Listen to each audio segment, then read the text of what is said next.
नमस्कार साथियों, स्वागत है आप सभी का अपनी पाठशाला पर। मैं हूं अंकित अवस्थी। कैसे हैं आप?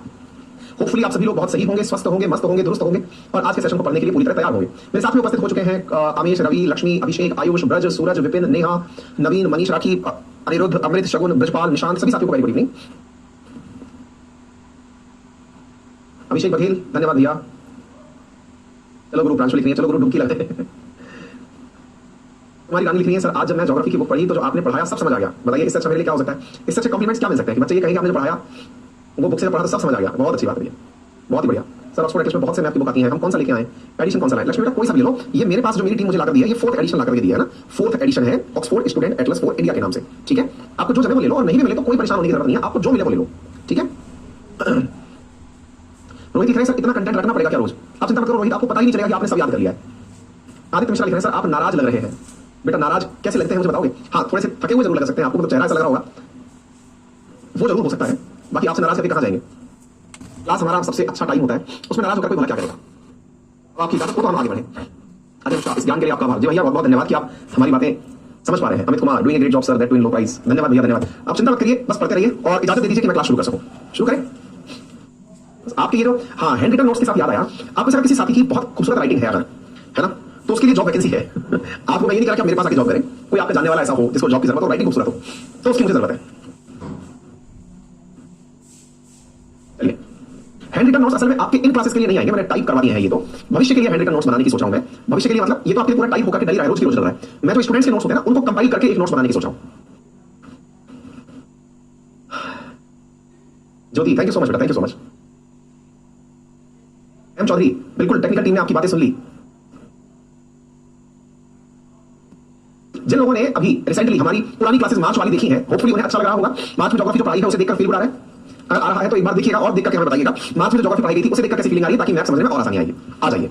तो यह कल हम लोग माउंटेन रेंजेस पर थे और हमने माउंटेन रेंजेस में आप लोगों को कुछ माउंटेन्स के बारे में बातें की थी, जैसे Brooks range, Alaskan range, Rocky, coastal range, Cascade, Sierra Nevada, Sierra मेडोसा, इन सब के बारे में आप लोगों को हमने बताया था। तो ये सारी की सारी माउंटेन रेंजेस हैं अमेरिका में, जिन्हें आप कुछ इस प्रकार से देख सकते हैं। जैसे नंबर 1 पर आप रॉकी माउंटेन्स देख रहे हैं, नंबर 2 पर आप ब्रुक्स रेंज देख रहे हैं, नंबर 3 पर आप अलास्का देख रहे हैं, नंबर 4 पर मैकेंजी माउंटेन देख रहे हैं, मैकेंजी माउंटेन, नंबर 5 पर कोस्टल माउंटेन्स देख रहे हैं, फिर कैस्केड देख रहे हैं, फिर 7 पर सियरा नेवादा, फिर 9 पर आपको सियरा मैद्रे, फिर इसके साथ साथ यहां पर 10वें नंबर पर आपको सियरा मैद्रे ओरिएंटल और नंबर 8 पर आपको अपलेशियन माउंटेन। ये हमने कल आपको सारे के सारे बता दिए थे, एक बस आपको मैकेंजी जो माउंटेन है वो नहीं बताया था। और हमने जो बताया था आपको वो अलास्कन रेंज के अंदर माउंट मैकिनले नाम से सबसे ऊंची चोटी बताई थी। ठीक है, ये सारी चीजें आपके सामने मैप पर गिवन है और मैप के साथ साथ ये बातें बहुत अच्छे से लिखित में भी दी गई हैं और लिखित के साथ साथ इंडिविजुअल एक एक पहाड़ के बारे में आपको नोट्स के अंदर अलग अलग साथ साथ लिख करके भी दिया गया है। बहुत छोटी मोटी पहाड़ियां भी होती हैं, जैसे इंडिया के अंदर बहुत सारी पहाड़ियां हैं, वेस्टर्न घाट के अंदर है, अरावली है, सतपुड़ा है ना, इन सब की तरह ही अमेरिका के अंदर भी कुछ बहुत छोटी छोटी माउंटेन्स हैं जिसका कंटेंट हमने आप लोगों को उपलब्ध करा दिया है। आप चाहें तो इन पर रीडिंग लगा लीजिएगा, आवश्यकता तो नहीं है, आवश्यकता जितनी है उतना मैं आप लोगों को बता चुका हूं। ठीक है, ऐसे ही हमने आप लोगों को रिवर बताई थी। रिवर का मैं एक बार हल्का सा रिवीजन आपके लिए और करा देता हूं, क्योंकि आप लोग होपफुली दिमाग में बैठा दिए होंगे अब तक। कुछ रिवर्स हैं जिनको मैं आपको यहां पर और दिखा देता हूं।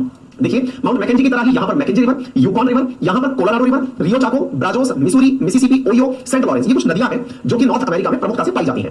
इनको भी हमने कल आपको बताने का प्रयास किया था। आपको बताया था कि किस प्रकार से इस प्रकार यहां पे जो प्लेनर एरिया है वहां पर रिवर्स निकलते हैं। ये जो कल बताया था वही रिवाइज करा रहा हूं, अभी नया कुछ शुरू नहीं हुआ है। कल जो बताया था वही सब वापस से बता रहा हूं। कल बताते बताते मैं एंड में ये बोलकर गया था कि जो कोलोराडो रिवर है वो बिल्कुल वैसे ही टोपोग्राफी बनाती है जैसे इंडिया में चंबल रिवर बनाती है। मैंने कल आपको कोलोराडो पढ़ाते हुए कहा था कि ये अमेरिका की चंबल रिवर है। क्यों? क्योंकि ये ग्रैंड कैनियंस बनाती है, गहरी गहरी खाइयां बनाती हैं। ग्रैंड कैनियन बनाने के कारण ये जो टोपोग्राफी बनाती है, मिट्टी का जो चरण करती है, उसे हम बेड लैंड टोपोग्राफी कहते हैं। बेड लैंड टोपोग्राफी कहते हैं। यानी कोलोराडो रिवर जो बहती है अमेरिका में, उसके द्वारा बहते हुए जिस प्रकार की संरचना अवसंरचना का निर्माण किया जाता है वो बेडलैंड टोपोग्राफी है, जैसे चंबल में होता है। अब अगर मैं एक बार के लिए ये दोनों तस्वीरें आपको दिखाऊं तो मुझे एक बार छूटकर यहां से मैप के लिए बाहर निकलना होगा और गूगल पर आपको ले चलना पड़ेगा। मैं दोनों ही रिवर्स को कंपेयर करके दिखाने की कोशिश करता हूं। देखिए, एक तरफ मैं आपको दिखा देता हूं कोलोराडो रिवर और कोलोराडो रिवर के साथ साथ मैं आपको चंबल रिवर की तस्वीरें भी दिखा दूंगा। ठीक है, दोनों को जब आप देखोगे तो ऐसा लगेगा कि चंबल ने अपने आप में दो जगह ले ली है। जैसे ये जो रिवर आपको दिख रही है, इसकी ये तस्वीर जब आप देखें तो देखिए, इस तस्वीर को अगर आप बेहतरी से समझ पाए तो एक बार के लिए मैं आपको खोलकर दिखाना चाहूंगा। इस रिवर में आई हुई इस तस्वीर को एक बार आप देख लें, ये खुलकर आ जाए। देखो भाई, ये तस्वीर ज्यादा बड़ी नहीं हो पा रही है। अब देखिए, ये तस्वीर थोड़ी सी ब्लर आ रही है, थोड़ी देर में डाउनलोड हो जाएगी। इतने में ही मैं आपको चंबल रिवर और दिखा देता हूं। ये दो बातें मैं क्यों दिखा रहा हूं और अक्सर अपने विद्यार्थियों को दिखाता हूं, क्योंकि ये दोनों चीजें वो रिलेट कर पाते हैं, दोनों ही एक जैसी हैं। इसलिए मैंने कल जब बोल रहा था तब आपके सामने ये बात बोली थी। ये दो तस्वीरें हैं। ये राजस्थान के अंदर चंबल रिवर है। राजस्थान में एक जिला है जिसका नाम है कोटा। वहां पर कभी आप आएंगे तो इस प्रकार से आपको चंबल रिवर दिखाई पड़ती है। आप अगर गहराई से देखें तो देखकर ऐसा लगता है कि पहाड़ से नीचे चंबल रिवर है। असल में ये पूरा प्लेट्यू है। प्लेट्यू बोले तो यहां पर पूरी तरह से आप अगर ऊपर से देखें तो आपको यहां पर पूरा प्लेनर एरिया दिखाई देगा, उसके नीचे ये गहरी खाइयां हैं जो आपको यहां पर विजिबल हो रही हैं। वही चीज अगर मैं आपको यहां पर दिखाऊं तो अब ये निकलकर आ चुका है, ये कोलोराडो रिवर है। दोनों को मैच करिए, इधर देखिए, अभी ये जो व्यू देख रहे हो इसे देखकर ऐसा लग रहा है कि कितनी हरियाली है। राजस्थान में इतनी हरियाली हो सकती है क्या? बिल्कुल हो सकती है। और ये बारिश के समय का सीजन है जिस समय पर झरने भी बह रहे हैं। अगर आप नॉर्मल डेज में देखेंगे इस पूरी जगह को, ये गड़िया महादेव के नाम से जगह है यहां पर, ठीक है। तो ये वाला प्लेस, इस जगह को अगर आप यहां से मैच करें तो एक जैसा पाएंगे। यहां पर कोई व्यक्ति अगर जमीन पर जा रहा हो तो उसे नीचे से नदी जा रही है इसका पता नहीं चलेगा। ये स्थिति बनी कैसे? तो जवाब दिया जाता है कि नदी जब बह रही थी तो उसने जमीन को काट दिया और काट करके इस प्रकार से गहरे गहरे गॉर्ज बना लिए। ये जो गड्ढे बने हुए हैं इन्हीं को ग्रैंड कैनियन कहा जाता है। ग्रैंड कैनियन जो अमेरिका में स्थित है। ऐसी ही संरचना बनाई जाती है चंबल के द्वारा इंडिया में। दोनों की इसी विशेषता को मिलाते हुए हम बेडलैंड टोपोग्राफी कहते हैं। बेडलैंड टोपोग्राफी, बेडलैंड का मतलब गलत, मतलब नली के आकार, बेडलैंड मतलब बुरी बात हो गई, लेकिन इसको अंग्रेजी में बेडलैंड कहते हैं। गुलिया इरोजन के रूप में इसको कंसीडर किया जाता है, गलिया इरोजन के रूप में, ठीक है। इधर भाई गोल गोल घूमना भी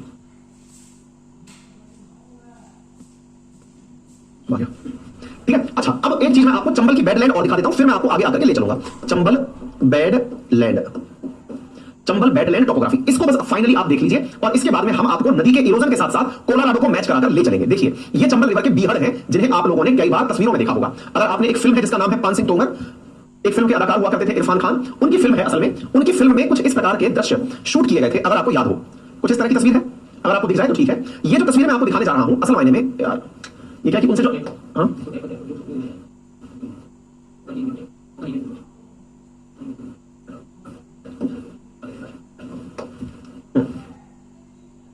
ये जो आपको स्थान दिख रहा है, ये जो स्थान यहां पर विजिबल हो रहा है ना, यही है वो बेडलैंड टोपोग्राफी। ये जो पानी है उसमें जमीन से, सॉरी, ये जो नदी है उसमें जमीन से जब पानी बहकर जाता है, मान लीजिए इसको ऐसे समझिए कि बारिश हुई, जमीन का पानी बहकर नदी में गिरने जाएगा, तो नदी में गिरने जब जाएगा तो वो इसके आसपास की जो जमीन है वहां से जब बहने लगता है तो उस जमीन में गहरे गड्ढे बना देता है। ये कुछ गहरे गड्ढे हैं जो आपको यहां पर दिखाई पड़ रहे हैं। इन्हीं गहरे गड्ढों को बेडलैंड टोपोग्राफी कहा गया है। इन्हीं गहरे गड्ढों को बेडलैंड टोपोग्राफी या चंबल के बीहड़ कहा गया है। आपने सुना होगा, बिहार में तो बागी रहते हैं, डाकू तो संसद में रहते हैं। ये पान सिंह तोमर का एक बहुत ही फेवरेट डायलॉग है जो यहां पर दिया गया था, अगर आपको ध्यान आ रहा हो। कुछ बच्चे बफरिंग बोल रहे हैं, फिर आइए।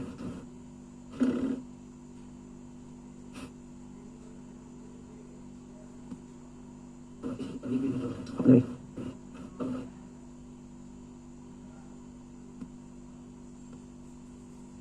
आप हमारे कमेंट को सीरियसली नहीं लेते हैं। 8 दिनों के इंतजार के बाद तो राजेश रंजन लिख रहे हैं, जय भारत सर। 8 दिन के इंतजार के बाद तो इंटरनेट आइए। बेटा इंटरनेट आपके यहाँ भी आइए, इंटरनेट हमारे यहाँ भी आइए।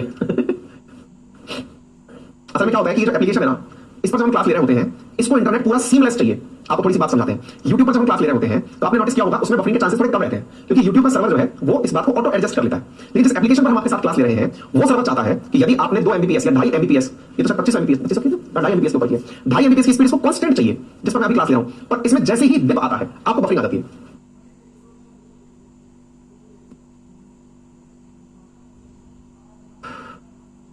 जैसे सही होता है फिर से फॉरवर्ड हो गया।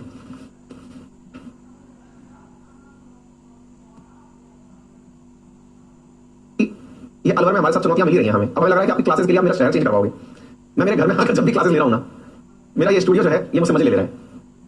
और ये ऐप वालों से भी हमने खूब कह लिया कि भैया अगर हो जाए तो हमें हमारे शहर से ना निकालो बाहर।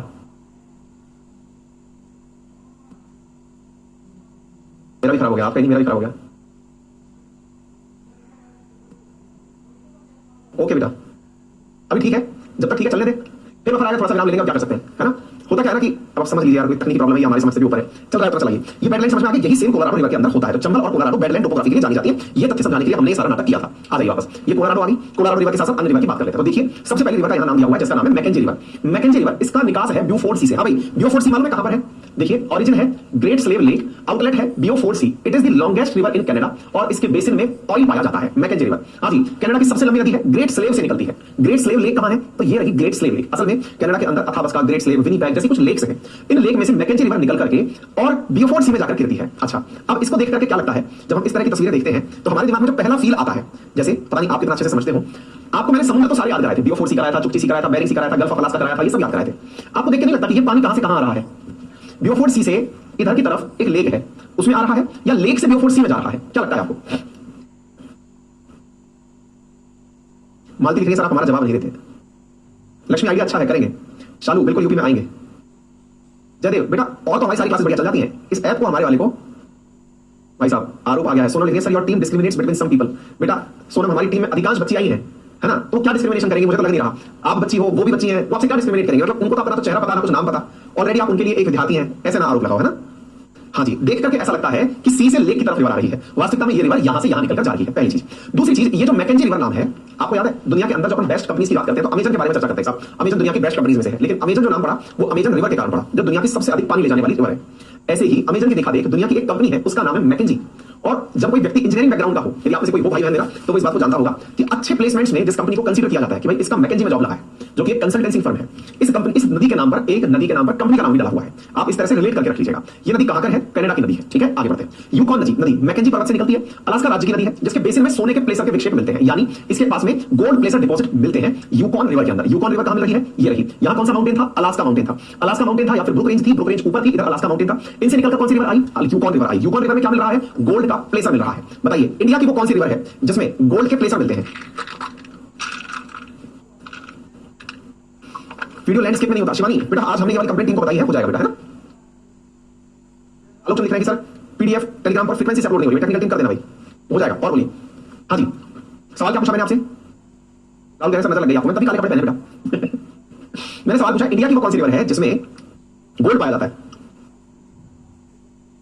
कोई रिवर? यस, इंडिया में सोन रिवर, उसका नाम सोन ही इसलिए पड़ा क्योंकि उसमें गोल्ड के प्लेसर पाए जाते हैं। जो उसकी मिट्टी है ना, उसमें गोल्ड के पार्टिकल्स पाए जाते हैं। आप कहीं फिर तो मिट्टी भरलाते हैं सर, हम मात्रा इतनी कम है कि उसको निकालने में मेहनत ज्यादा लग जाएगी, ठीक है। आइए आगे बढ़ते हैं। तो यूकॉन रिवर समझ में आ गया। यूकॉन रिवर के साथ साथ हमने ये जानकारी आपको दी मैकेंजी रिवर। अब देखो आपके पास दो ऑप्शन है। क्या ऑप्शन है, इसको बोरियत समझ करके छोड़ दो कि नहीं पढ़ रहे हम, या फिर ऊट पटांग बात करके याद कर लो। जैसे कल मैंने सेंट्रल अमेरिका के कुछ देश आपको याद कराए थे। मैंने आपसे कहा था मैडम जी बेलीज लेने गई थी, मैंने पूरी कहानी आपको बताई थी। अगर किसी के दिमाग में वो कहानी आ गई है तो कमेंट बॉक्स में जल्दी से सेंट्रल अमेरिका के देश लिख दो। याद आ रही है, बेलीज लेने गई, ग्वाटेमाला गई, वहां मिला नहीं। उसने क्या कहा, उसने जो कहा कि वो सिल्वा कर देगा, एल सल्वाडोर देगा। फिर उसने कहा कि ठीक है भाई एक काम कर, मेरी गाड़ी ले जा होंडुरास, कहा जा, गोवा चला जा, ग्वाटेमाला। ये चीजें को रिलेट करके कमेंट बॉक्स में मुझे बता दो, ये किस लिए काम आएगा। पढ़ा तो हमने मजाक में था, लेकिन हमारे दिमाग में कितना याद रख लिया। पनामा कहां पर स्थित है, ये सारी चीजें आपके दिमाग में अचानक आ जाएंगी, ठीक है। इसीलिए मैं कह रहा हूं जब हम आपको ये बातें सुनाते हैं तो इनके साथ में जो फर्जी स्टोरी सुनाते हैं ना, कि मैकेंजी से याद कर लो कि यहां पर कोई कंपनी है, यूकॉन से याद कर लो, यूकॉन की तरह इंडिया में भी सोन रिवर है, उसका केवल उद्देश्य ये होता है, इसको न्यूमोनिक टेक्निक बोलते हैं, याद करने की तकनीक होती है। हमारा दिमाग बहुत ही अस्पष्ट प्रकृति का है, अगर उसको आपने बेतरतीब कोई भी बात बोल दी, उसका दिमाग अपना जो प्रोसेसर है ना, उसका जो दिमाग का, वो तुरंत उसे रिलेट करने की कोशिश करता है कि ये इससे मिलता जुलता है। आप थोड़ा सा दिमाग को समझेंगे तो दिमाग का आप यूज कर पाएंगे। जैसे उदाहरण के लिए आपको अचानक कोई व्यक्ति मिला, उसकी आंखें या उसके चेहरे की बनावट थोड़ी मुझसे मिलती जुलती है, तो आपका दिमाग उस व्यक्ति को जब भी रिकॉग्नाइज करेगा तो अंकित सर से मिलता जुलता है। क्या मेरी बात समझ पा रहे हैं? या फिर किसी भी चीज को, कोई भी घटना, आप लोग कोई मिठाई खाते हैं, मिठाई खाते ही पहला सवाल आपसे कोई पूछ नहीं रहा, आपसे पूछा कैसी लगी, आपने कहा बहुत अच्छी लगी। आपसे किसी ने पूछा नहीं, आपने दूसरा आंसर और दे दिया। बिल्कुल ऐसी मिठाई उस दुकान में भी मिलती है। हाँ साहब, मिल्क केक अलवर का तो फेमस है, लेकिन साहब हमारे शहर का भी बढ़िया। क्यों भाई, आपसे पूछा था कि आपके शहर का कैसा है, आपने भी बता दिया। आपको मैंने कुछ सामान खिलाया और क्या, कचौड़ी खिलाई, खाते आपने बाइक खाई, आहा स्वाद में रहे, थोड़ी देर बाद फिर बोलते हैं कचौड़ी तो साहब फलानी जगह की भी बहुत बढ़िया है।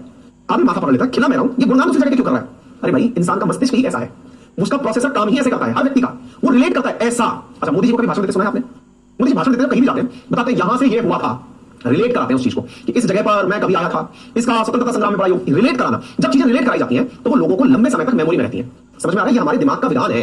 हाँ जी, Belize, El Salvador, Honduras, Guatemala, Costa Rica, Panama, Nicaragua, Rani, Nikita, सब साथियों को याद आ गया। क्लियर हो गया? हो गया। तो इसी तर्ज पर जो मैंने भाषण दिया ना आपको, ये क्यों दिया, ताकि आप इस भाषण से प्रेरित होकर ये जो उल जलूल चीजें हैं इन्हें याद रखने की कोशिश करें। जैसे मैंने कहा मैकेंजी रिवर, ये बेटा एक कंपनी भी है इस नाम से। बोले अच्छा बेटा, ये यूकॉन रिवर बेटा सोन रिवर की तरह इसमें भी गोल्ड पाया जाता है। चलो आगे और बढ़ते हैं, एक और रिवर की बात करते हैं, ठीक है। चीजें याद रखने लगेंगी। कोलंबिया रिवर रॉकी पर्वत से निकलती है, प्रशांत महासागर में जाकर गिरती है। इसकी सहायक नदी का नाम स्नेक है, इस पर ग्रैंड कुली बांध बना हुआ है, ठीक है। याद करते हैं साहब। आज ये कोलंबिया रिवर, ये रहा। आपको यहां पर मैंने पर्वत बताए थे, रॉकी पर्वत याद होगा आपको, यहां पर जो कोस्टल पर्वतमाला है वो याद होगी, कैस्केड पर्वतमाला है वो याद होगी, सियरा नेवादा जो है वो याद होगी, सियरा मैद्रेसा वो याद होगी, ध्यान आ गया। अच्छा, अब इसी बीच में से कोलंबिया रिवर निकल कर आती है। कोलंबिया, अब कोलंबिया रिवर दिमाग में आती है तो क्या याद रखें, कोलंबिया की सहायक नदी है स्नेक रिवर। कोलंबिया की सहायक नदी स्नेक रिवर, स्नेक रिवर के ऊपर बना हुआ है ग्रैंड कुली डैम। ओके, स्नेक रिवर पर अब आपको ये ध्यान नहीं रखना है कहां से आ रही है, क्या आ रही है, ठीक है। ग्रेट स्लेक पर ग्रेट कुली बांध है वो याद रखना है। इनके आप मैंने आपसे क्या कहा, गजब लोग हैं ये, इनकी लेक भी ग्रेट लेक्स हैं, इनके प्लेन भी ग्रेट प्लेन्स हैं, इनके बांध भी ग्रांड्स हैं, ग्रांड कुली डैम, मतलब इनके नाम में ही मानता अपने आप से लगी हुई है, ठीक है। अच्छा, अब देखिए, तो ऐसी स्थिति में कोलंबिया रिवर हमने दिमाग में बिठा ली, रॉकी पर्वत से निकल के आ रही है, पैसिफिक ओशन में गिरने जा रही है, स्नेक रिवर इसके साथ में है, दिमाग में रख लिया। रॉकी भाई जो है उनके पास से स्नेक आ रहा है और यहाँ पर ग्रैंड कुली डैम बना रहा है। इस वजह से याद रखिए कि भाई रॉकी भाई जो थे किसी फिल्म के अंदर, वो शुरुआत में मतलब वो था ना, मतलब बहुत ही नॉर्मल घर से बिलोंग करते थे, फुटपाथ पे सोते थे, कुली का काम करते थे, तो ग्रैंड कुली, कुली की तरह रॉकी, रॉकी से कुली, स्नेक, कुली याद हो जाएगा। एक बार रॉकी ने अपने गले में सांप डाल लिया था, सांप डाल के वो गुंडों से लड़ने गया था, हो गया उस दिमाग में कुछ करना नहीं पड़ा, एक फर्जी फिल्म डाली, फर्जी फिल्म दिमाग में आई। मालती प्लीज बता दो क्या बताना है बेटा, ये प्लीज बता दो कि साथ में लिख भी दिया तो कंटेंट, एक बार प्लीज बता दो, देख लिया मैंने। अब उसके बाद तुम्हारा दूसरा मैसेज देखूंगा, तब तक मेरा दिमाग इतना तेज थोड़ी चल रहा है। मैं ये तो याद करने के तरीके बता रहा हूं, तुम्हारे कमेंट निकल रहे एकदम गोली की स्पीड में। तुम्हारा पहला कमेंट याद थोड़ी क्या है, उसमें पढ़ा रहा था मैं, है ना। सवाल पूछ रहे हैं सर एग्जामिनर इन रिवर्स से क्वेश्चन कैसे पूछेगा, बहुत बढ़िया सवाल ऐसे पूछ सकते हैं, निम्न में दिए गए इन नदियों को उत्तर से दक्षिण में व्यवस्थित करें। नंबर 1 प्रश्न, उत्तर से दक्षिण उदाहरण के लिए आपको मैकेंजी रिवर दे दी, आपको कोलंबिया रिवर दे दी, आपको कोलोराडो रिवर दे दी, आपको अमेजन रिवर दे दी, आपको कह दिया उत्तर से दक्षिण की तरफ इन्हें व्यवस्थित करिए। ठीक है, क्लियर हो गया, डन। अच्छा महक, my writing is beautiful and perfect for your job. पर महक बेटा आप होम से काम कर पाएंगे, हम लोगों को जो कंटेंट बनाने वाले लोग चाहिए उन्हें अलग शिफ्ट होना पड़ेगा।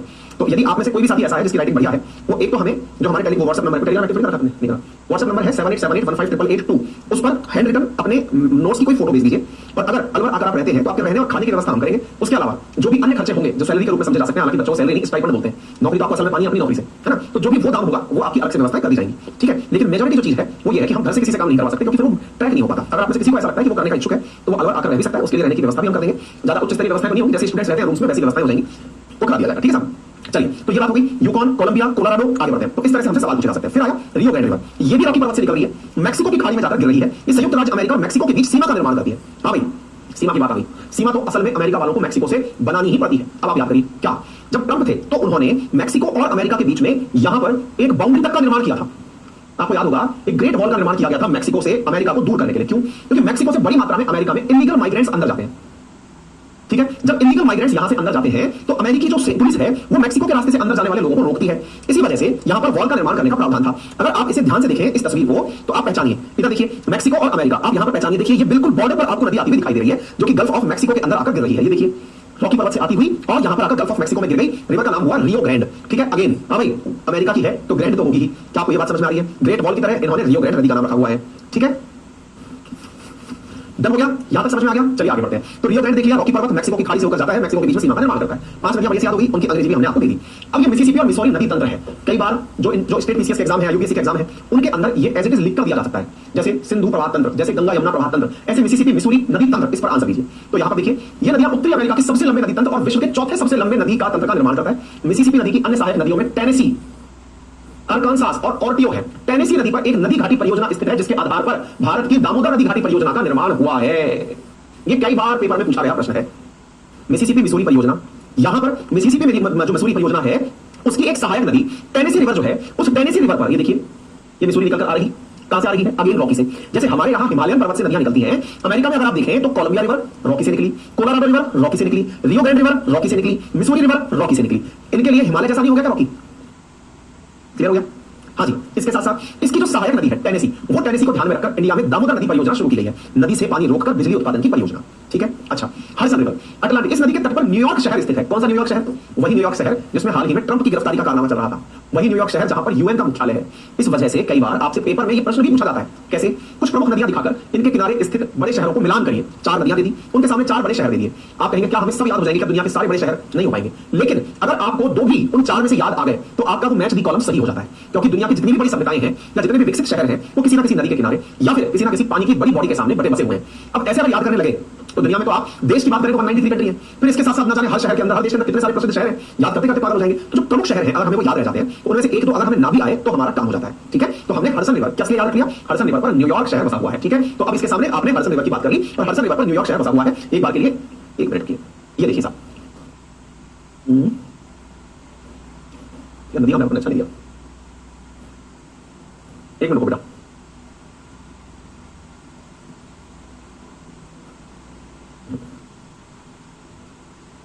ठीक है, एक टेनेसी मैप पर नहीं आई, एक हडसन मैप पर नहीं दिखाई, चलो ले लेंगे, जो नहीं आई वो सब मैप पे दिखा देंगे बाद में, ठीक है। अच्छा, फिर है सेंट लॉरेंस रिवर, ऑन्टेरियो झील, ये ग्रेट लेक्स में से एक झील है जिसे हम होम्स के नाम से जानते हैं। अमेरिका की 5 बड़ी लेक हैं जिनमें सुपीरियर सबसे बड़ी लेक मानी जाती है। उनमें से एक ऑन्टेरियो रिवर जो एच के नाम से है, ओ के नाम से शुरू हुई है, वहां से सेंट लॉरेंस रिवर निकलती है। सेंट लॉरेंस रिवर निकल करके अमेरिका और कनाडा के बीच में अंतरराष्ट्रीय सीमा बनाती है और ये विश्व के सबसे बड़े नदी मुख का निर्माण करती है। नदी मुख बोले तो एस्चुरी। अब ये क्या होती है साहब, ध्यान से सुनिए। देखो भाई, अगर आपको याद हो तो मैंने अमेरिका का जब मैप आपको कराया था तो यहां पर एक लेक वो दिखाई थी, गल्फ। इस गल्फ का नाम था गल्फ ऑफ सेंट लॉरेंस, अगर याद आ रहा हो।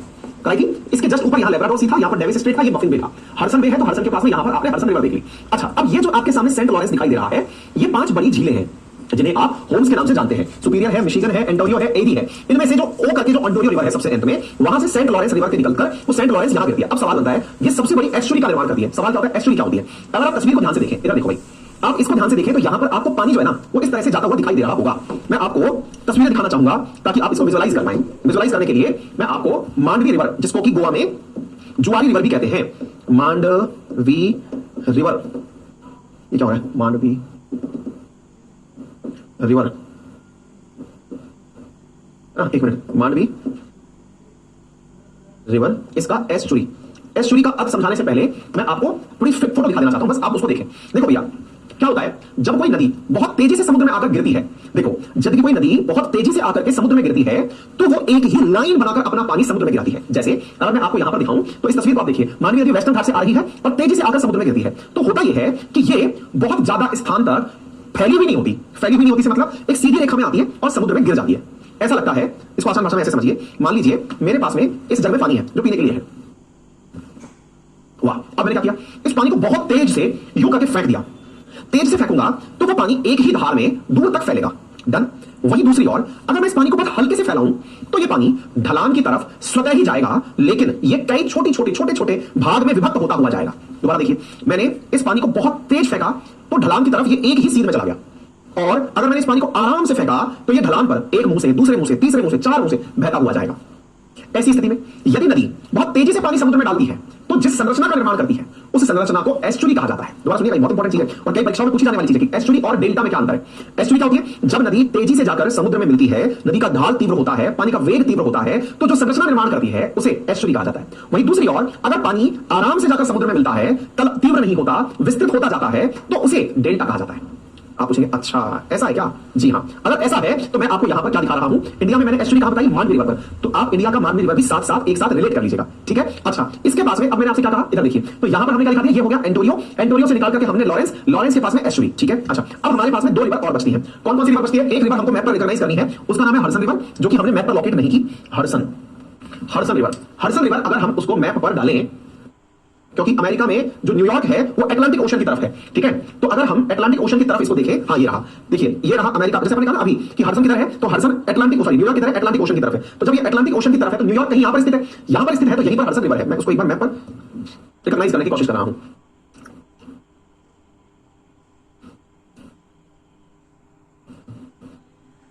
ये देखिए, ये रहा न्यूयॉर्क, न्यू जर्सी, और ये रही हडसन रिवर। अगर आप देख रहे हैं, क्योंकि न्यूयॉर्क की लोकेशन जो है ना वो मुझे ध्यान है कि भाई न्यूयॉर्क जो है वो इस किनारे पर बसा हुआ शहर है। जब इस किनारे पर बसा हुआ शहर है तो यहीं से निकल करके आती हुई दिखाई पड़ती है हडसन रिवर, ठीक है ना। तो इसको आप दिमाग में हल्का सा बिठा लीजिएगा। ये रहा, देखिए ये रही हडसन रिवर, और हडसन रिवर जाकर के कहां गिर रही है, इस तरफ न्यूयॉर्क के अंदर आकर के अटलांटिक ओशन में जाकर गिर रही है। अब आगे बढ़ते हैं साहब, अभी तक जितनी भी रिवर आपने याद करी उनमें आपको एक बार के लिए अगर रिवाइज करा दिया जाए तो आपको ऑलमोस्ट सब याद हो गई होंगी। जैसे अगर हमने बात करी मैकेंजी की, तो मैकेंजी रिवर के बारे में आपको पता चल चुका है। क्या पता चल चुका है? एक लेक से निकलकर ब्यूफोर्ड सी में जाकर गिरती है। ये कनाडा की प्रमुख नदी है, इसमें ऑयल के रिजर्व पाए जाते हैं। यहां पर जिन लेक्स की बातें की जा रही हैं उन लेक्स में ग्रेट स्लेव लेक की बात की गई है। यहां पर और भी अथावस्का, ग्रेट स्लेव, विनीपेग और भी लेक्स हैं जिन्हें हम आपको आने वाले सेशंस में बताएंगे। पाया जाता है तो ऑयल के भंडार पाए जाते हैं, ये हमने कर लिया। यूकॉन रिवर के बारे में बताया, अलास्का माउंटेन से निकलकर ये इस तरह से जाते हुए बेरिंग स्ट्रेट के अंदर जाकर गिरती है। ये सोने के प्रक्षेप अपने अंदर लेकर चलती है, ये आपने दिमाग में बिठा लिया। इसी प्रकार यहां पर स्थित रॉकी माउंटेन से निकलकर आती है, रॉकी पर्वतमाला से निकलकर आती है। ऐसे ही हमने कोलोराडो रिवर के बारे में बात की जो कि कैलिफोर्निया के स्टेट में आकर गिरती है। कोलंबिया की सहायक नदी थी स्नेक रिवर, और उसके अंदर से हमने आपको ग्रैंड कुली डैम के बारे में बात की थी। रॉकी, ग्रैंड कुली, स्नेक और कोलंबिया, उम्मीद आपको याद हो गया होगा। ऐसे ही हमने बात की थी रॉकी माउंटेन से आने वाली रियो ग्रैंड रिवर के बारे में, जिसके बारे में कहा था कि ये मैक्सिको और अमेरिका के बीच में बॉर्डर बनाती है, और ये बॉर्डर जो है वो दो स्टेट के बीच में है। जैसे मैक्सिको और अमेरिका के बीच में ग्रैंड रियो ग्रैंड करके जो मतलब ये है रिवर मैक्सिको बनाती है, बॉर्डर बनाती है, वैसे ही सेंट लॉरेंस अमेरिका और कनाडा के बीच में बॉर्डर बनाता है। इंटरेस्टिंग बात ये है मेरे प्यारे साथियों कि अमेरिका और कनाडा के बीच में ये ग्रेट लेक्स भी, इनमें से 4 लेक जो है वो भी बॉर्डर बनाती है, और सेंट लॉरेंस रिवर भी लेक बॉर्डर बनाती है। इनमें से केवल एक ही लेक ऐसी है जो कि अमेरिका के अंदर स्थित है। 4 लेक जो है वो बॉर्डर बनाती है, ठीक है। अच्छा, इसके अलावा हमने मिसूरी और मिसिसिपी की बात करी और कहा कि ये बर्ड फुट डेल्टा बनाती है, यानी जहां गिरती है वहां पर पक्षी के पंजे के आकार का विस्तृत क्षेत्र बनाती है। एक बार के लिए ये रहा अमेरिका, जैसे हमने कहा अभी कि हडसन किधर है, तो हडसन अटलांटिक ओशन, न्यूयॉर्क किधर है, अटलांटिक ओशन की तरफ है। तो जब ये अटलांटिक ओशन की तरफ है तो न्यूयॉर्क कहीं यहां पर स्थित है, तो यहीं पर हडसन रिवर है। मैं उसको एक बार मैप पर रिकॉग्नाइज करने की कोशिश कर रहा हूं।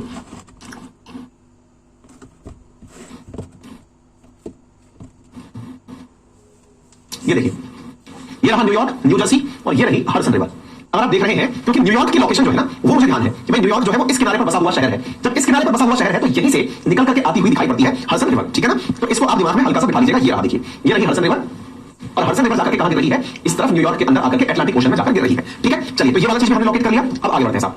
अभी तक जितनी भी रिवर आपने याद करी उनमें आपको एक बार के लिए अगर रिवाइज करा दिया जाए तो आपको ऑलमोस्ट सब याद हो गई होंगी। जैसे अगर हमने बात करी मैकेंजी की, तो मैकेंजी रिवर के बारे में आपको पता चल चुका है। क्या पता चल चुका है? कि मैकेंजी रिवर जो है वो एक लेक से निकलकर ब्यूफोर्ड सी में जाकर गिरती है। ये कनाडा की प्रमुख नदी है, इसमें ऑयल के रिजर्व पाए जाते हैं। यहां पर जिन लेक्स की बातें की जा रही हैं उन लेक्स में ग्रेट स्लेव लेक की बात की गई है। यहां पर और भी अथावस्का, ग्रेट स्लेव, विनीपेग और भी लेक्स हैं जिन्हें हम आपको आने वाले सेशंस में बताएंगे। मैकेंजी रिवर के अंदर क्या पाया जाता है? तो ऑयल के भंडार पाए जाते हैं। ये हमने कर लिया। यूकॉन रिवर के बारे में बताया, अलास्का माउंटेन से निकलकर ये इस तरह से जाते हुए बेरिंग स्ट्रेट के अंदर जाकर गिरती है। ये सोने के प्रक्षेप अपने अंदर लेकर चलती है। ये आपने दिमाग में बिठा लिया। इसी प्रकार से जब हमने कोलंबिया के बारे में बात किया तो कोलंबिया यहां पर स्थित रॉकी माउंटेन से निकलकर आती है, रॉकी पर्वतमाला से निकलकर आती है। ऐसे ही हमने कोलोराडो रिवर के बारे में बात की जो कि कैलिफोर्निया के स्टेट में आकर गिरती है। कोलंबिया की सहायक नदी थी स्नेक रिवर और उसके अंदर से हमने आपको ग्रैंड कुली डैम के बारे में बात की थी। रॉकी, ग्रैंड कुली, स्नेक और कोलंबिया, उम्मीद है आपको याद हो गया होगा। ऐसे ही हमने बात की थी रॉकी माउंटेन से आने वाली रियो ग्रैंड रिवर के बारे में, जिसके बारे में कहा था कि ये मैक्सिको और अमेरिका के बीच में बॉर्डर बनाती है और ये बॉर्डर जो है वो दो स्टेट के बीच में है। जैसे मैक्सिको और अमेरिका के बीच में ग्रैंड रियो ग्रैंड करके जो मतलब ये रिवर में वो बनाती है, बॉर्डर बनाती है, वैसे ही सेंट लॉरेंस अमेरिका और कनाडा के बीच में बॉर्डर बनाता है। इंटरेस्टिंग बात ये है मेरे प्यारे साथियों कि अमेरिका और कनाडा के बीच में ये ग्रेट लेक्स भी, इनमें से 4 लेक जो है वो भी बॉर्डर बनाती है और सेंट लॉरेंस रिवर भी लेक बॉर्डर बनाती है। इनमें से केवल एक ही लेक ऐसी है जो कि अमेरिका के अंदर स्थित है। 4 लेक जो है वो बॉर्डर बनाती है। ठीक है, अच्छा, इसके अलावा हमने मिसूरी और मिसिसिपी की बात करी और कहा कि ये बर्ड फुट डेल्टा बनाती है, यानी जहां गिरती है वहां पर पक्षी के पंजे के आकार का विस्तृत क्षेत्र बनाती है। एक बार के लिए थम्स अप कर दीजिए यदि आप लोगों को ये चीजें थोड़ी थोड़ी भी दिमाग के अंदर बैठ रही है, आपको लग रहा है कि हाँ भी मेरे काम की है। वाशिंगटन डीसी जो कि यहाँ का मतलब राजधानी है वो पोटोमैक रिवर पर स्थित है। ये एक तथ्यात्मक जानकारी है जिसे आप याद रख सकते हैं। डन। एक बार के लिए बताइए, ज्योति कह रही है हमारी सिटी में लाइट नहीं है, तो अरुण कह रहा है ज्योति सर को बता के ही मानेगी क्या आज? दोनों अपनी अपनी जगह सही है। ऐसे समय पर क्या किया जाए? मेरे पास भी कोई ऑप्शन नहीं है, मैं केवल सुन ही सकता हूं। ज्योति के शहर में लाइट नहीं है और अरुण सही बोल रहा है। थोड़ा बहुत दिमाग में आया? मैं फिर से आपको बता दूं, जिस दिन मैपिंग शुरू हुई थी उस दिन मैंने एक पब्लिक अनाउंसमेंट किया था। क्या पब्लिक अनाउंसमेंट किया था? कि ये चैप्टर, ये मैपिंग आपकी लाइफ की सबसे बोरिंग चीज होगी। सबसे बोरिंग क्यों होगी? क्योंकि इसमें कुछ भी कंसेप्चुअल नहीं है। मैपिंग के अंदर तो चीजों को लोकेट किया जा रहा है और उन्हें लर्न किया जा रहा है। यदि आप में से किसी को भी बोरिंग लग रही है तो 1% भी गुना नहीं है, लेकिन आपको उस बोरिंग चीज को भी लेना है। ये बिल्कुल वैसे ही है, कड़वी गोलियां स्वास्थ्य के लिए अच्छी होती है। मैंने इससे पहले जो मार्च में वर्ल्ड ज्योग्राफी पढ़ाई है वो पूरी तरह कॉन्सेप्ट बिल्डिंग पर सिखाई है, लेकिन यहां कॉन्सेप्ट अप्लाई नहीं होते। जो जहां है वो वहां है। आप उसके बारे में केवल ये जान सकते हैं कि कौन कहां है। ठीक है, अगर आप कर पा रहे हैं बहुत बढ़िया, नहीं कर पा रहे कोई बात नहीं, समझ लीजिए कि आपके पास की बात नहीं है, छोड़ दीजिए। आपका कुछ खास बड़ा नुकसान भी नहीं होगा अगर छोड़ दिया तो। क्यों? क्योंकि अभी तो बहुत कुछ पढ़ना बाकी है। इंडिया ज्योग्राफी पढ़ेंगे, पॉलिटी पढ़ेंगे, इकोनॉमी पढ़ेंगे, हिस्ट्री पढ़ेंगे, एक चीज नहीं है आपको क्या फर्क पड़ रहा है। लेकिन हाँ, जिनको आ गई वो दुनिया को उंगली पर समझेंगे, उनकी नजर में दुनिया उंगली पर होगी। ठीक है, आइए, मुझे जानकर बहुत अच्छा लग रहा है कि बहुत सारे बच्चों को बहुत मजा आ रहा है, लेकिन फिर भी बहुत सारे बच्चों के अंदर क्या होता है ना, जैसे हमको मैपिंग सीखनी है, हमको ऐसी मामले में भावना बन जाती है मुझे सीखनी तो है लेकिन मैं मेहनत नहीं करूंगा। ये सारे सेशंस खुद से मेहनत करवाते हैं आपसे, आपको रोज ऐसे फैक्ट्स देकर भेजे जाते हैं, बेटा इनको याद करके आना। अब आपको दिमाग पड़ जाता है कि क्या क्या याद करूंगा मैं, वो वाली स्थिति हो जाती है। ठीक है ना, चलिए, जो प्रमुख माउंटेन थे वो मैंने आपको बता दिए। प्लेट्यू के अंदर कल मैंने कैनेडियन शील्ड आपको बता दिया था, ग्रेट प्लेस आपको बता दिया था। इसके अलावा आपको कुछ भी इसके अंदर ध्यान रखने का अगर है तो उनमें से एक कोलोराडो प्लेट्यू है। कोलोराडो प्लेट्यू क्यों ध्यान रखने का है? क्योंकि इसमें ग्रैंड कैनियन स्थित है, वो मैंने आपको बता दी। कोलोराडो रिवर के कारण वो जो मैंने गड्ढा दिखाया था वही ग्रैंड कैनियन था। ठीक है, चलिए साहब आगे बढ़ते हैं साहब। अब बात करते हैं प्लेन्स की। प्लेन्स बोले तो जहां पर ये सारा कंटेंट आपको मिल जाएगा, कुछ भी लिखने की आवश्यकता नहीं है, ये सारा का सारा कंटेंट आपको मिल जाएगा। ठीक है, अब नहीं किस किसका बॉर्डर बनाती है सर? Saint Lawrence. अब नहीं कह रही, मेरा भी जवाब दे दो बेटा, कनाडा और अमेरिका का। ये कंटेंट और ये क्लास तुम पीछे भी जाकर दोबारा देख सकते हो, जहां मैंने बोला कि सेंट लॉरेंस किसका बॉर्डर बनाती है ना। इतना क्यों परेशान हुई? तुमको हमेशा ऐसा क्यों लगा कि सर तुम्हारी बात नहीं सुन रहे हैं? 1 2 बेटा 9 से 10 के बीच में मैपिंग आती तो थी, बट अब लग रहा है कुछ ज्यादा आने लगी है। मैं कह रहा हूं बेटा अभी 10-15 क्लास पढ़ लो, उसके बाद में फिजिक्स लेवल पे मैपिंग आपको आ जाएगी, फिर लोड लेने की जरूरत नहीं बचेगी। ठीक है, अच्छा देखो बेटा, घास के मैदानों की अगर बात की जाए तो अमेरिका में जो घास के मैदान पाए जाते हैं वो प्रेरीज घास के मैदान है। प्रेरीज, पंपास, चाकोस, ये सारे घास के मैदान वर्ल्ड के अंदर जहां जहां भी हैं पढ़ेंगे और भी बहुत सारे पढ़ेंगे, है ना। उनमें से प्रेरीज घास के मैदान अमेरिका में है, बस इतना पर्याप्त है। क्या पर्याप्त है? यहां पर जो मृदा पाई जाती है वो चैरनोजम प्रकार की सॉइल होती है। सॉइल के विभिन्न टाइप हैं। जब इंडिया के अंदर हम आएंगे तो इंडिया के सॉइल टाइप पढ़ाएंगे। वर्ल्ड के सॉइल टाइप हमने इसलिए नहीं पढ़े क्योंकि असल में वर्ल्ड की सॉइल आपको नहीं पूछनी है, इंडिया की सॉइल टाइप पता होनी चाहिए, इंडिया की सॉइल का क्लासिफिकेशन पता होना चाहिए। उनमें हम एक मृदा का टाइप पढ़ेंगे जिसका नाम चैरनोजम है। ठीक है ना, ये आपको केवल ऐसे याद रखनी है कि उपजाऊ होती है। उपजाऊ होती है मतलब अभी सब घास के मैदान कैसे होते हैं, ये भी बड़ा सवाल है। सही बात बताइए, घास के मैदान में घास होती है क्या? जैसे हमारे यहां पर घास होती है, घास कहते हैं किसको? आपके हिसाब से प्रेरीज घास कैसी होती होगी? आपके हिसाब से घास कैसी होती होगी? गौरव बोल तो दिया बेटा, सॉइल की क्लास इंडिया का जब हम पढ़ेंगे ना ज्योग्राफी, उसमें सॉइल डालेंगे, वर्ल्ड में सॉइल नहीं पढ़ेंगे, है ना। चिंता मत करिए, आपकी चिंता आपसे मुझे है। Naresh Pande, love you too भाई। बस कीजिए, नहीं बेटा मैंने सवाल पूछा है, बताइए पहले। मैपिंग कितनी बोरिंग है पर लग नहीं रही है, बस थोड़ा रखना पड़ता है, रखना ही तो हमें थोड़ा सा परेशान करता है। बालिश कोई बात नहीं, मैंने बता दिया, उससे याद कर लो। Keshav thank you. घास कैसी होती होगी? तो लोग हरी होती होगी। आपके दिमाग में हरी और लहरादार, नर्म और मतलब जब हमने यहां लिख रखा है, मान लो ये प्रेरीज घास के मैदान है, एक तो अपने घास उगती है, अपने घर में घास उगती देखिए, उस जैसी होती होगी कि उससे कलर थोड़ा अलग होता होगा, या फिर थोड़ी बड़ी होती होगी, थोड़ी छोटी होती होगी, क्या लगता है? मैं क्यों पूछ रहा हूं, असल में आपको समझ में आ जाएगा। ठंडी होती होगी, है ना? हाँ, जानिए।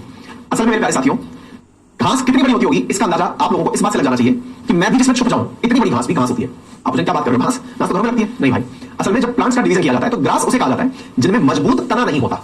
मजबूत तना, स्टेम, अपन जानते हैं ना, स्टेम, रूट, लीफ, ये प्लांट के तीन महत्वपूर्ण हिस्से होते हैं। जिस भी प्लांट में मजबूत या फिर वेल आइडेंटिफाइड स्टेम नहीं होता, वेल आइडेंटिफाइड स्टेम जिनमें नहीं होता, उन्हें हम ग्रास कहते हैं। और जब हम उन्हें ग्रास कहते हैं तो ग्रास के नाम पर जो आपके घरों में उगने वाले गेहूं के पौधे हैं, मक्का, ज्वार, बाजरा, जिनमें स्पष्ट तना नहीं है, तने से भी लीफ निकल रही है, इवन गन्ना भी घास कहलाता है। अब सोचिए गन्ना कितना बड़ा होता है। अब आगे बात समझ में? इसका मतलब जो घास के मैदान लिखे जाते हैं उसमें हमारी जितनी भी फसलें हैं जो कटती हैं वो सब शामिल है। प्लांटेशन नहीं है ये, ठीक है? तो इसीलिए मैंने आपसे कहा, इसी वजह से ये कृषि और पशुपालन के काम आती है, ठीक है? इसी कारण से जो शिकागो है, स्वामी विवेकानंद जी का भाषण हुआ था, वो मांस प्रसंस्करण के लिए विख्यात है। देखिए, एग्रीकल्चर होगी तो पशुपालन होगा, पशुपालन होगा, पशु का करोगे क्या? जो खा लिया, जो पशु ने दूध में काम में ले लिया, उसके बाद उसका मीट निकाल लिया। मैदानों के मुख्य रूप से गेहूं, मक्का आदि की खेती की जाती है। कनाडा के अंदर विनीपेग में विश्व की सबसे बड़ी गेहूं की मंडी है। विनीपेग एक लेक का नाम भी है, हम पढ़ेंगे। प्रेरीज में स्थित बड़े मवेशी फार्म को रैंच कहते हैं। रैंच, जो घास के मैदान पर बड़े बड़े मवेशियों के बाड़े बना दिए जाते हैं, उन्हें रैंच कहा जाता है। और इनकी देखभाल के लिए काउ बॉय रखे जाते हैं। आप में से बहुत सारे लोगों ने फिल्मों में एक व्यक्ति को, या फिर आप में से कईयों ने एक काउ बॉय हैट पहनी होगी। काउ बॉय हैट का मतलब एक टोपी जिसपे थोड़ी सी बनावट बनी हुई है और हल्की टेढ़ी सी हैट लगा करके कुछ लोग तस्वीरें खिंचाते हैं। अमेरिका में वो लोग मवेशी को पालने वाले लोग होते हैं। हालांकि वो बात दूसरी है कि उनके पास प्राइवेट हेलीकॉप्टर भी होते हैं ताकि वो उनसे खेतों में फसलों के ऊपर खाद बीज डाल सके। वहां की कृषि थोड़ी उन्नत किस्म की है क्योंकि लैंड बहुत ज्यादा है, फर्टाइल लैंड बहुत ज्यादा है, लोग कम है। जिस जगह पर इसका उपयोग होना है वो लोग कम है, कृषि पर डिपेंडेंट लोग कम है, इसलिए एक ही व्यक्ति बड़े बड़े कृषि संस्करण के माध्यम से खेती की देखभाल करता है। बाइसन, कोयोट, गोफर, प्रेरीज, कुत्ता यहाँ के प्रमुख पक्षी हैं। यहाँ के मूल निवासी रेड इंडियन कहलाते हैं। अमेरिका में अमेरिकन्स जो है वो रियल अमेरिकन नहीं है। यहाँ के जो असली लोग हैं, जो असल मायने में इंडिया की खोज के कारण कोलंबस द्वारा खोजे गए थे, वो रेड इंडियन कहलाए थे। असल में जो इंडियन शब्द है इसका अर्थ होता है किसी जगह का लोकल व्यक्ति। अमेरिकन जो अमेरिका में फिलहाल है, इनमें से कोई भी वहां का लोकल नहीं है, सब बाहर से जाकर बसे हैं। जो वहां के लोकल हैं वो बचे नहीं है, ठीक है? इस वजह से रेड इंडियन। यहाँ के निवास करने वाली प्रमुख जनजातियां, ये याद रख लेना भाई, अपाचे, क्रो, क्री और पोनी है। ऑर्डर पॉपुलर विलो जैसे वृक्ष भी पाए जाते हैं, वृक्ष भी पाए जाते हैं। उम्मीद है आपको प्रेरीज घास के मैदान पूरी तरह से ध्यान रह गए होंगे। क्या क्या ध्यान रखिएगा, जब घास के मैदान है तो घास के मैदानों के अंदर कृषि कार्य होता होगा, कृषि कार्य है तो पशुपालन होता होगा, पशुपालन है तो पशु मंडी भी होगी और खेत के लिए अनाज मंडी भी होगी। अनाज मंडी कनाडा के विनीपेग में है। पशुपालन के लिए मांस की जो खेती हो रही है, मतलब मांस की जो मंडी है वो शिकागो के अंदर बनी हुई है। बड़े बड़े फार्म रैंच कहलाते हैं, रखवाले काउबॉय कहलाते हैं। प्रमुख पशुओं के अंदर बाइसन, कोयोट, गोफर पाए जाते हैं। मूल निवासी रेड इंडियन कहलाते हैं। फैक्ट्स है, याद कर लीजिएगा, ठीक है भाई? अभी के लिए यही विराम लेना होगा, आज हमारा गला पूरी तरह थक भी है, समय भी हो गया, सुबह के 5 बजे के जगह हुए हैं, ठीक है? फोन बंद होने वाला है ज्योति का, इसलिए हमने बंद कर दिया क्योंकि ज्योति का फोन बंद होने वाला है, ठीक है भाई? फिर मुलाकात करते हैं। अगर कल या परसों में कभी फ्री हुआ तो आपको नोटिफिकेशन मिल जाएगा आपकी क्लास का और क्लास करा दी जाएगी, ठीक है?